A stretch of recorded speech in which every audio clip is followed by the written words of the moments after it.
I'm now proud to present Dr. Yaron Danieli, our enthusiastic CEO of Yissum, the tech transfer company of the Hebrew University. Yaron.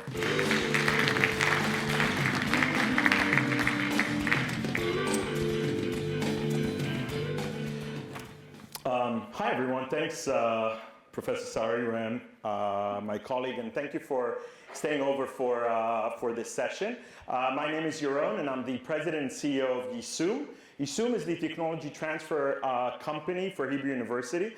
And over the next hour, or a little bit more than an hour, we're going to give you, as Ram mentioned, a flavor of the exciting work that we do in incubating new ideas into companies.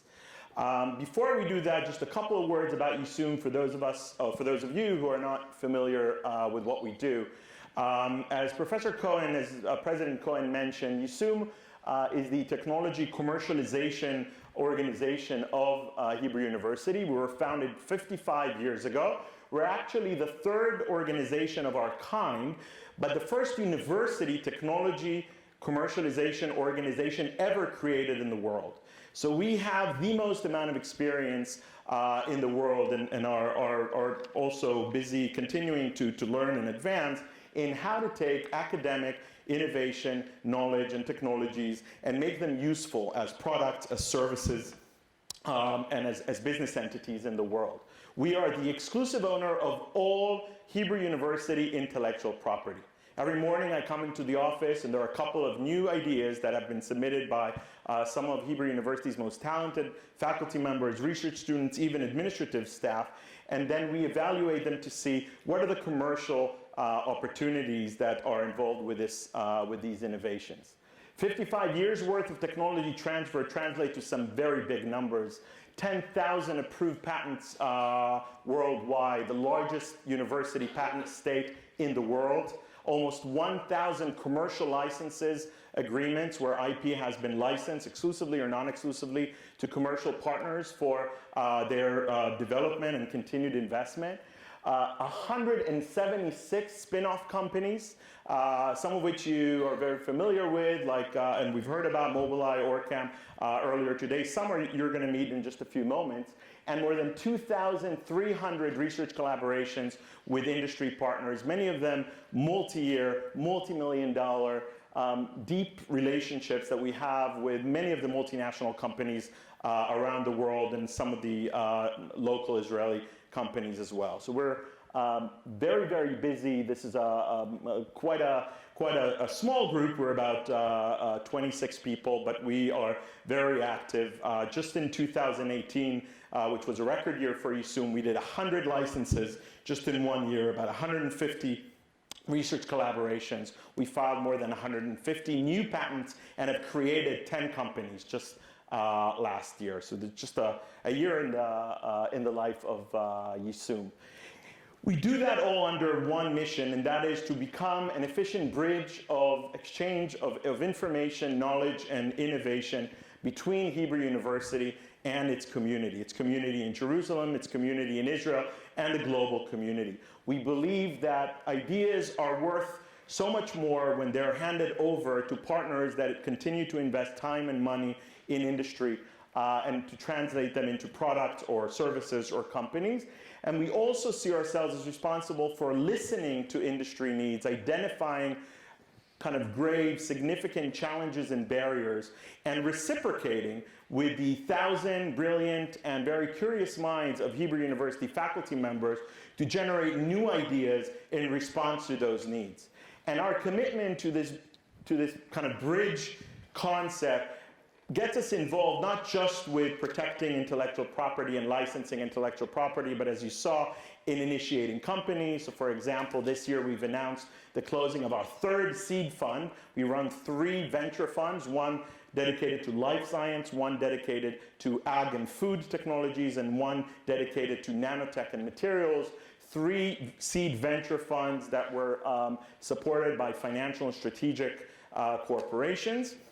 And we run these 3 and generate new companies in those fields every every year. And we also have programs that essentially partner with corporates to identify their significant needs and then reciprocate with new technologies, new patents, and new ideations around what that industry actually requires. And I have to say that the faculty members at Hebrew University are extremely curious, and they can never sit kind of idly by when presented with a technological challenge. Every time we come to them with some technological challenge, they come back to us with phenomenal, innovative ideas. So I encourage all of you to kind of get to know us more and find out ways in which you can participate in this part of the Hebrew University story.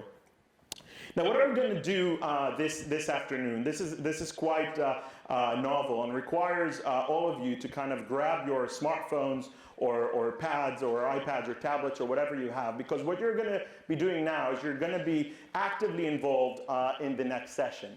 So what I need you all to do is open your smartphones or your tablets, whatever you guys are using, and go into this website, www.huji, Hebrew University, Jerusalem, Israel, .space. So once you go into that website, this little window is going to pop up, and you're going to have to complete your first name, your last name, and an email address that's a valid email address. And then you click login. This will make you an active participant in our investor game. Because what we're going to do is we're going to make each one of you now inherit $1 million virtual dollars and be able to invest whatever amount you want out of that $1 million in any one or multiple investments of the 6 Huji spinouts, the 6 university spinouts, the 6 Yissum spinouts that you're about to hear about. So go to this website, complete your details, click login. If you were disconnected from the Wi-Fi here, the username and the password for the local Wi-Fi is here, and then you are in our game zone. So our game is going to work like this. One by one, 6 companies are going to go up here, all Hebrew University companies. They're going to give you a 7-minute pitch. They're going to be very different companies from different areas, different sciences. And you're going to be able to take your $1 million and invest in any one of them. You can invest all your money in one, or you can divide your money up and invest in several ones. You can start investing immediately because you're always going to be able to go back and change the amount that you've invested in the company. So the system remembers how much you've invested, so you can go back and change it. And then I'm going to give you at the end of the session the last 60 seconds to just really finalize your investments, and we'll declare a winner in the investment game. And the winner is going to get a pretty awesome prize, which we're going to talk about in a second. Okay, so now that you're all in, now that you're seeing the 6 companies, there's one more order of business that I want to do, and that is to help you make the best choices in terms of which companies you're going to invest in.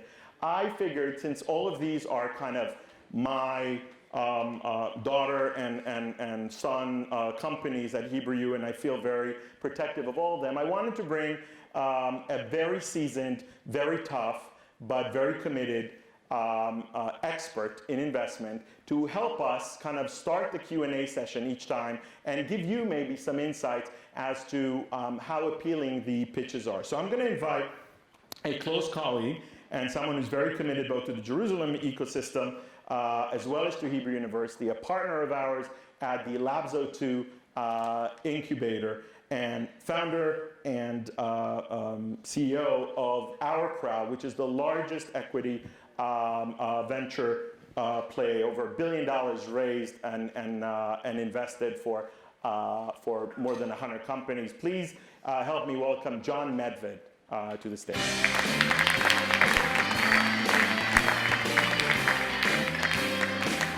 So, John, you and I have the very difficult task of sitting there on the bar stools on the other side, waiting patiently until the 7-minute pitch is completed, and then asking the toughest question you can think of after the presentation. If you guys have questions after the presentation, just raise your hand. We have mic runners that will run to you and give you a chance to ask a question or two. We only have about 5 or 6 questions for Q&A after each pitch, because we need to get it rolling. So if you have a question after the presentation is over, just raise your hand and the mic will run to you, okay? Let's do it. Everyone's set to go? Everyone's logged in? All right. So as John, you are walking down, you'll sit in the first seat. I'm going to bring on the first presenter. When I finished my education down the street here at NYU Medical Center, the data that was given to me was 1 in 1,000 molecules will ever make it to be a drug. When we teach that piece of data today, it's 1 in 10,000. The challenge of getting new drugs developed have become tremendously difficult, especially because unforeseen, unexpected challenges to safety that occur either early on in development or in fact, and that's the worst case scenario, when drugs actually come to market, people start using them broadly and suddenly there's a safety signal, like a cardiovascular signal or something like that, and the drug has to be taken out of the market. Well, the first company here, Tissue Dynamics, is going to change all of that. So I'd like to invite the founder of Tissue Dynamics, Professor Kobi Nachmias, to give the first presentation.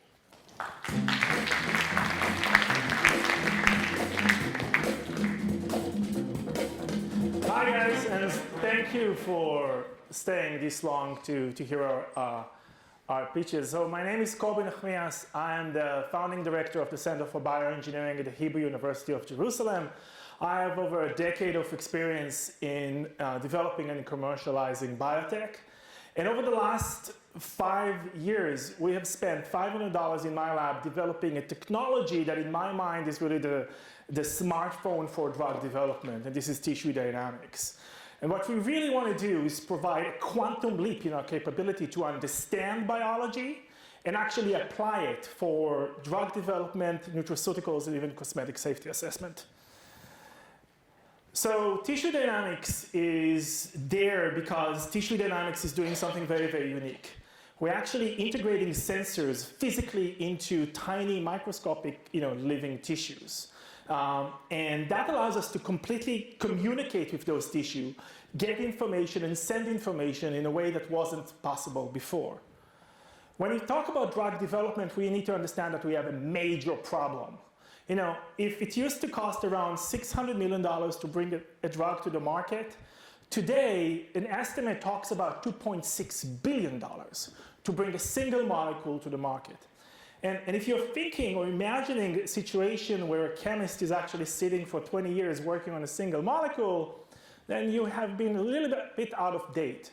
Today, combinatorial chemistry makes sure that we have hundreds of thousands of compounds running, and we can screen all of them against any biological model that you so choose.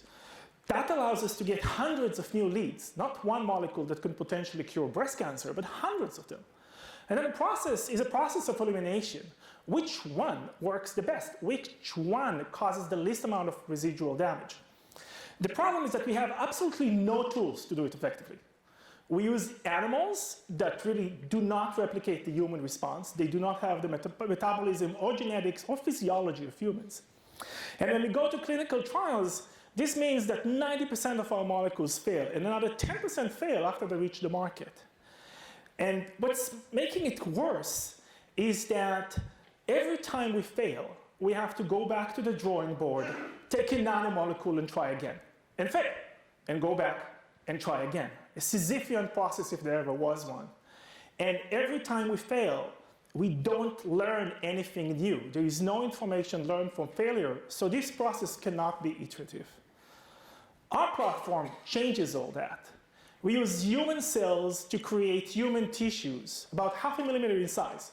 We have human liver, brain, heart, kidney, all on a chip, but what makes us unique is the fact that we have those sensors inside.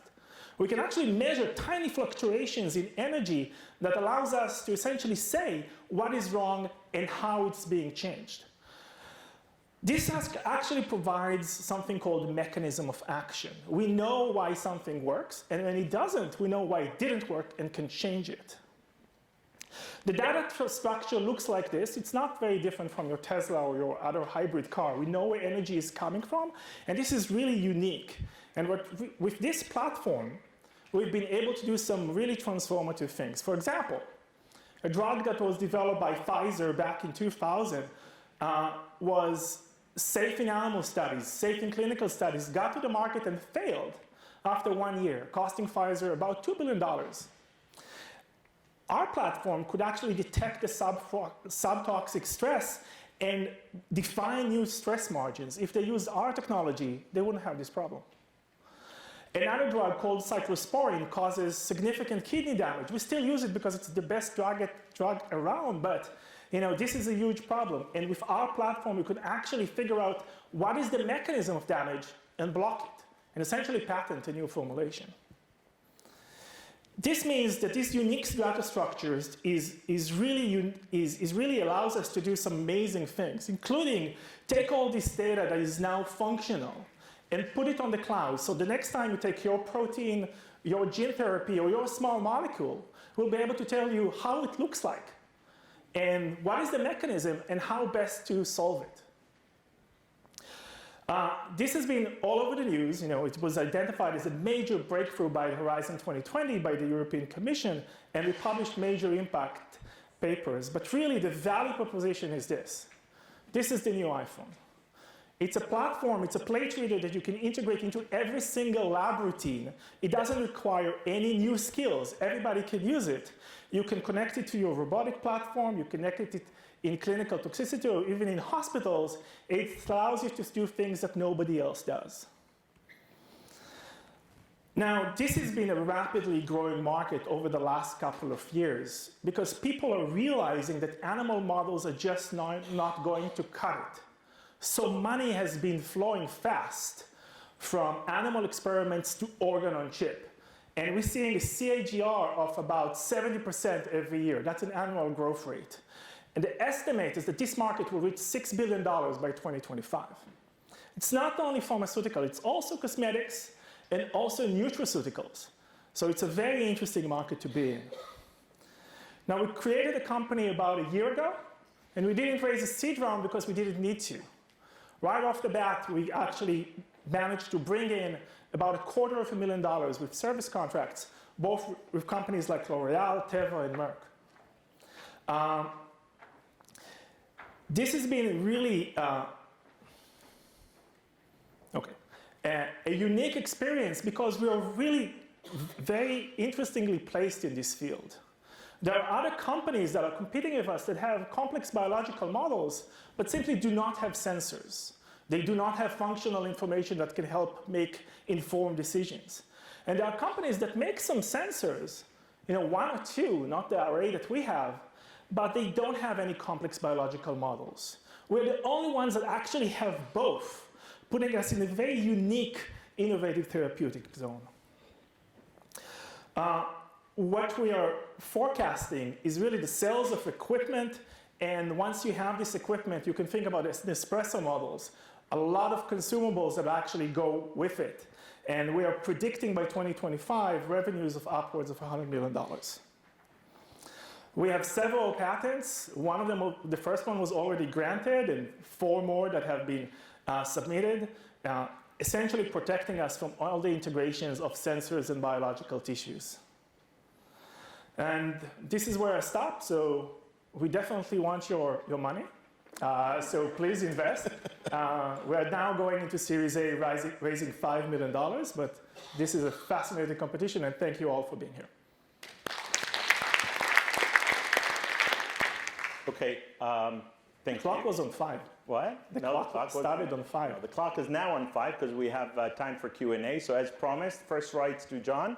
And then if you have a question from the audience, please raise your hand and we'll run a mic to you. So you're planning to sell hardware? Hardware, yeah. A razor blade model. Can I ask why you wouldn't be going with a SaaS model, a software as a service model, which is an annual kind of model? It seems as though your software and your data is a big part of this.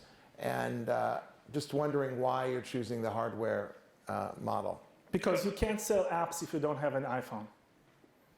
You need to get the hardware in first. Once you have the capability of actually producing data, then you can use this data and provide service from a cloud-based database. We have a lot of know-how, but until our instruments are sitting in the laboratories of everybody around the world and they get the our experience in actually building this up, then it's not very useful. Think about an app store without a smartphone. Sure. Right? What is the entry point? How much does a company or an institution need to spend to get your system in, to get started? So our system is priced at around $180,000 for an instrument. It's actually exactly the same as a Cirrus machine or any FluxQ analyzer. It's the same entry price points for everything. But keep in mind that the second they buy the instrument, the consumables are much higher margins, and they're really married to us. So think about an espresso model. Are the consumables the little sensors themselves? The plastics and the sensors, yes. Yeah. So we have a question or two from the audience. You're saying you want $5 million. What does that get you for $5 million? And who determines the valuation in the next round? So $5 million gets us from a working prototype to an industrial prototype, and then we'll need another $5 million injection to get into the market, to cover marketing costs. The valuation for a round is usually determined in startup companies, early stage startup companies, but essentially how much money you need to raise for the next major milestone, and then how much of the company you're willing to go for it. And what's the answer to that? How much of the company does one get for $5 million? So right now the valuation of the company is around $15 million, pre-money. 15. 1.5, right? 1.5. Any other questions from the audience? Before we go to the next question, I just want to tell anyone if they're having problems logging in, come see me. Not everybody here is logged in, and we really want to get as big a group participating as possible.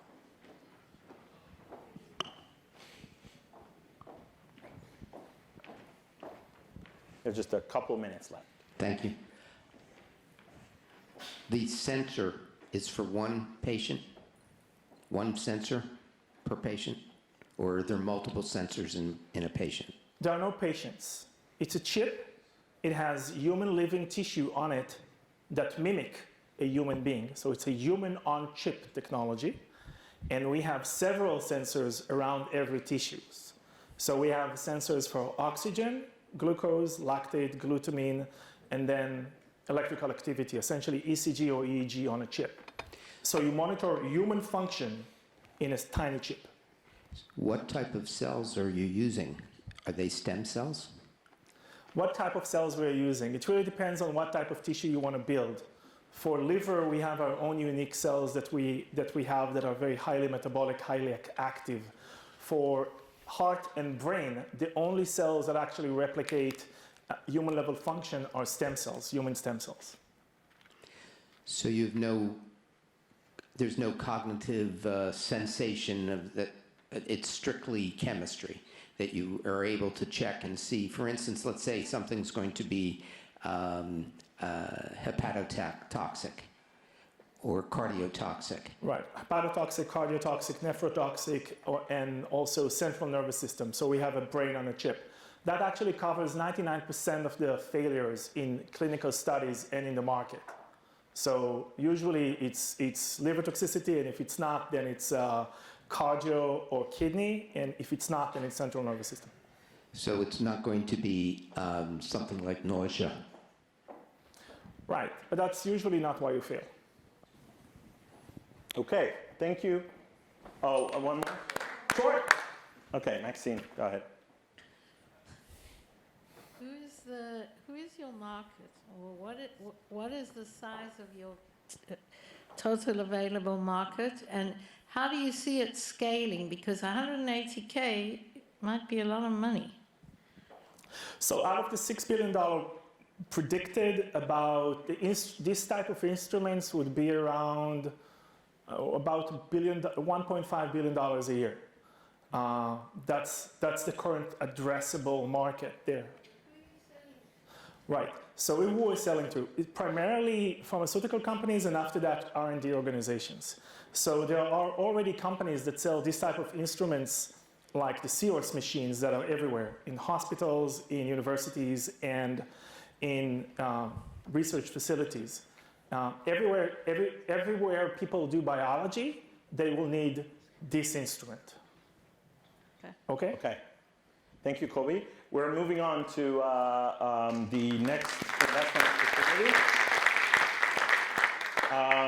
Again, encouraging all of you to log in to huji.space and make sure your money is invested appropriately. I just I keep learning words in this new job. I didn't know that there was such a thing as a quintillion bytes. So apparently 2.5 quintillion bytes of data are generated a day. Actually, 90% of all the data we have online was generated just in the last 2 years. Tons and tons of data. Now, if you're in the finance, insurance, investment communities, all you have is tons and tons of data to go through and try and glean trends and sentiments and solid recommendations and understandings from. And that is becoming very, very hard. Unless, of course, you have the solution offered by the next company. The company was founded with the collaboration of Professor Ronen Feldman from the School of Business Administration. Here to present Amenity Analytics is Nathaniel Storch, co-founder and CEO.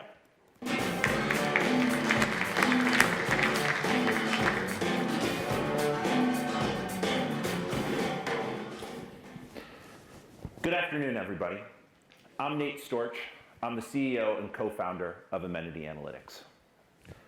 I started my career on Wall Street almost 2 decades ago.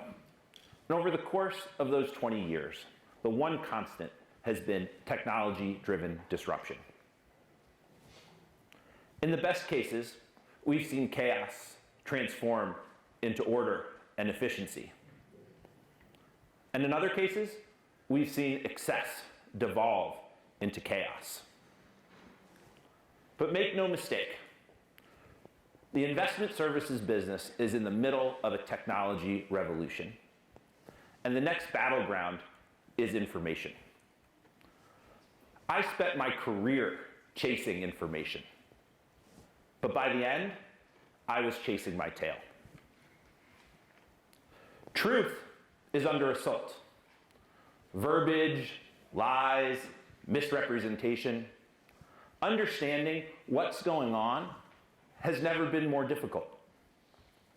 And with this flood of information, it's nearly impossible using yesterday's tools. Well, at Amenity Analytics, our mission is to help you uncover the value in truth. We transform information into valuable assets for the benefit of you, your business, your stakeholders, and society at large. We've built a natural language processing platform that can take any type of text, news, email, regulatory filings, and turn those into data sets. These are being used today by the most sophisticated organizations to drive efficiency, to generate investment returns, and to reveal insights invisible to most investors. The pendulum is swinging, and we have the momentum. Our technology transforms information into intelligence, empowering investors to fight back. Now, you pick up a newspaper or a magazine or surf the internet, and you're going to inevitably read about artificial intelligence and natural language processing. Well, we've trained our machines specifically to understand the language of business and financial services. Using methods developed by Professor Ronen Feldman at Hebrew University, we've taken a novel approach geared around understanding context and syntax. Now, most natural language processing systems are going to be focused on keywords, and sometimes that's enough. As you can see here, there's certainly positive sentiment associated with these words. Well, as soon as you start to add context, it becomes a little more complicated. And as you see, the meaning can be completely transformed. Well, at Amenity Analytics, we've trained our platform to take complicated sentences like this and identify exactly what's going on and the correct sentiment.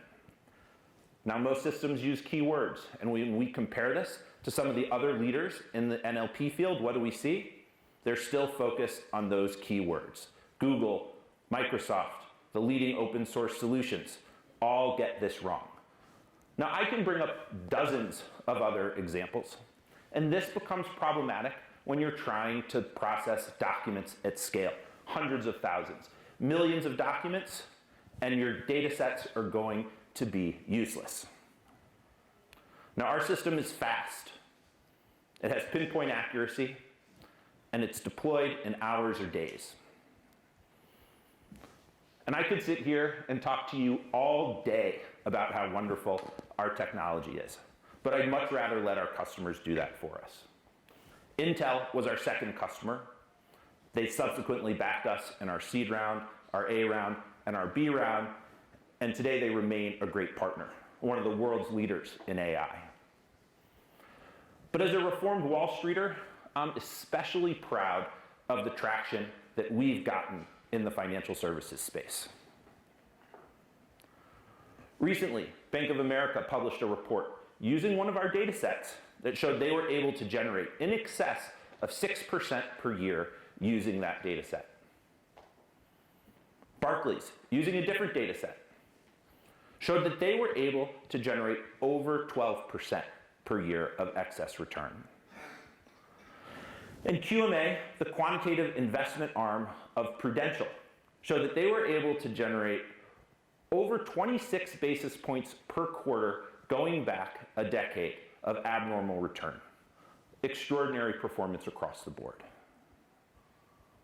So let's talk about some of our use cases. What are we doing today with this technology? Well, have you ever listened to a management team and felt like they weren't giving you the full story, that they might not be disclosing everything? Well, we've trained our algorithms to systematically understand things like evasiveness, things like refusals to answer questions, hostility, and even misrepresentations. Let me walk you through a specific example. Recently, Cardinal Health reported earnings. It was very well received by Wall Street, yet our deception score spiked. When the company was asked about inventory and their channel, they refused to answer the questions. They avoided. Again, they refused to answer the questions, and they avoided some more. Any way you looked at it, it was an outlier. And the stock materially underperformed, measuring out the months following. The work we've done with Bank of America shows that this was not an anomaly. Another use case. In today's world, socially responsible investing, otherwise known as environmental, social, and governance, is increasingly important. Investing with a conscience. Yet if I were to go and ask each of you what that means, you'd come back to me with a different answer. So we're able to help standardize that approach, whether it's the environmental, the social, or governance. We're able to take you in depth into the issues that today's companies are facing. We're able to take you all the way down to the source documents and bring it back into a score. It's now systematic, it's now measurable, and you have justification for your environmentally, social, or governance-based investing. So whether it's these off-the-shelf products or our custom work, we're engaging today with some of the world's most sophisticated organizations. So at Amenity, our mission is to transform the way information is perceived, valued, and leveraged in order to improve both business and society. So thank you, and I look forward to answering your questions. All right. Go ahead, sorry. How much value do you capture from a customer like Merrill or Barclays? And the follow-up is, why would you make this available and not just go the final route, which of course is a very successful algo trading company in Israel who just uses their unfair advantage to make mountains of money? So we feel like we have a larger mission. Some of the most pressing issues today are around what is actually going on in the world. Finance is where we're starting, and we're able to really drive value in that arena, but we see a much bigger horizon. Now, we've been able to capture value, legitimate value. There is a battle on Wall Street as far as information goes, and everyone's looking for the tools. So it's our choice, it's our view that over the long term, being a provider of those key tools is going to be more profitable than it's going to be to capture the near-term anomalies in the market. Questions from the audience? If you want, raise your hand. A mic will run to you. Yeah. He's big enough. He can just stand up. Over there on the left. Yeah. Oh, okay. Well, we have time for both. Would you characterize the true value of your companies in that it's the data that you train these algorithms on, or is it the kind of differences in the benchmarks that you have for NLP algorithms that is driving the data or driving the value of this company in particular? Our value is in the platform, and is being able to understand really the language of business, and then being able to change it to reflect specifically what you're looking to capture. So I think that's really how we distinguish ourselves from other companies in the NLP space is, in one way, that flexibility, that we can really capture your views on the market. Like I said, Bank of America, Barclays, and Prudential all used very different data sets that they created using our platform. And that, to me, is one of the most impressive things and one of the most exciting things, is if you can come up with the idea, we can help you capture it in a systematic way. Yeah, go ahead. I have two questions. The first is those data sets. So what you're saying is that was just backward looking. Those things actually haven't been run on a forward going basis to actually demonstrate what the real returns are going to be. Those are mostly back-tested results, but they've been tested systematically by very well-regarded quantitative Have they analysts. used them going forward yet to show it works forward? And in Prudential's case, they actually are trading off of the data sets that they're creating with us. And the second question would be, what's the monetizable value for somebody who wants to give you money? How much money, type of expected return on investment are you looking at? Because, the return for us or the return for the investors? For the investors, it really, I think, when I was an investor, we used what we called the mosaic theory. So we'd look for all sorts of data points that we could bring together to create an investment thesis. So we provide important parts of that value chain. And I think that for the investors that we're working with, and we're working with some of the world's largest investors, has been additive to their whole equation.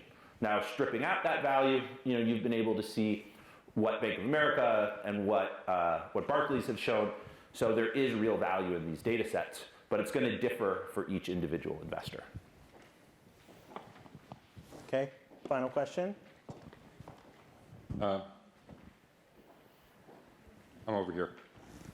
Thank you for the presentation. I'm just curious to know, when you use a financial institution such as Barclays or Bank of America, do they run your algorithms over their own analyst reports or over their own prospectuses to see the type of truth that comes out of that? That is in the works. So, that is one of the most exciting areas that we're working on, because those reports are largely untouched by natural language processing for a variety of reasons. So you will see some reports coming out from those same institutions and others using our natural language processing on those reports. It's a very valuable form of text. Even more so, because when you think about the buy, sell, hold signals that they release versus the underlying sentiment, being able to understand what's underlying those opinions is a lot more valuable than the actual buy, sell, or hold recommendation. So just a follow-up question, very quickly. Yeah, go ahead. The follow-up question is that, does this mean that there's going to be a redundancy of analysts on Wall Street because their need will no longer be required? Well, we're not always the most loved people walking into those research institutions, but we'll see. Thank you, Nathaniel. Thank you. All right. So again, don't forget to start your investments. Next is a very interesting company trying to target a bit of a different traffic jam or bottleneck in the drug development path. So not necessarily what Kobe discussed, which was identifying very early signs of toxicity or adverse events, but in fact trying to take out all the guessing game and the brute force of trying to screen tens of thousands and hundreds of thousands of small molecules with the hope of finding maybe one that will work. Using infusing artificial intelligence and machine learning into the science of drug discovery. This is a Professor Amiram Goldblum inspired university spin-out called Pepticom. Here to present Pepticom is CEO Dr. Emmanuel Lerner.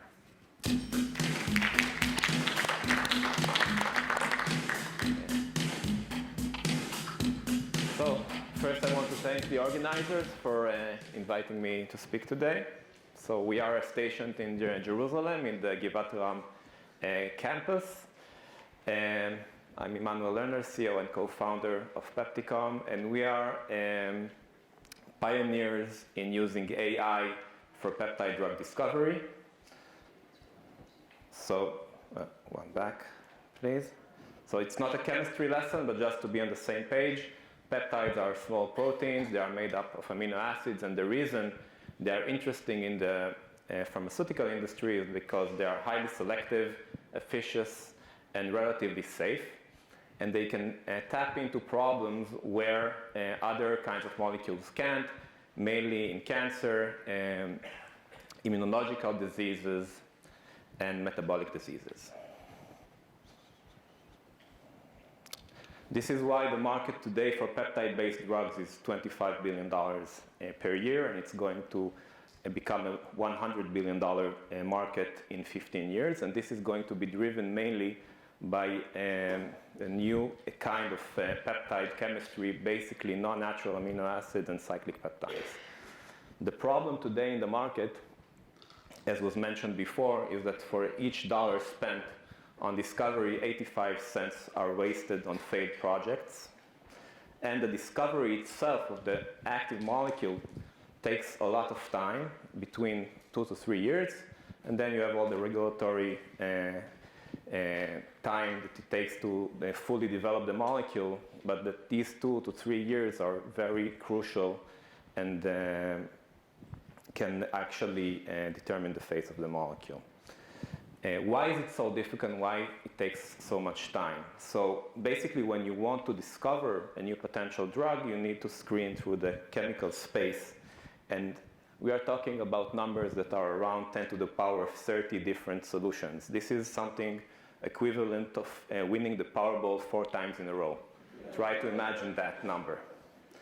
So what happens today is that these companies, most of the pharmaceutical companies, they either start with a known molecule or a natural product, or screen through a huge libraries trying to find the right molecule. The problem with these libraries a lot of time is that you cannot really control for all different aspects that are known to be problematic. Let's say you're looking for oral availability. When you're looking, you have one, let's say, billion molecule library, and this is something that actually exists in peptides. You cannot try to define or try to manipulate your library pre-hand, because this is a biochemical library, and you're stuck down the road with active molecules that are not do not answer your specific problem. We are going to change the way these peptides are discovered.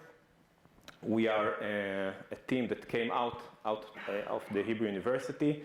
The original idea came out of Professor Amiram Goldblum's laboratory, where Amit Michaeli did his PhD.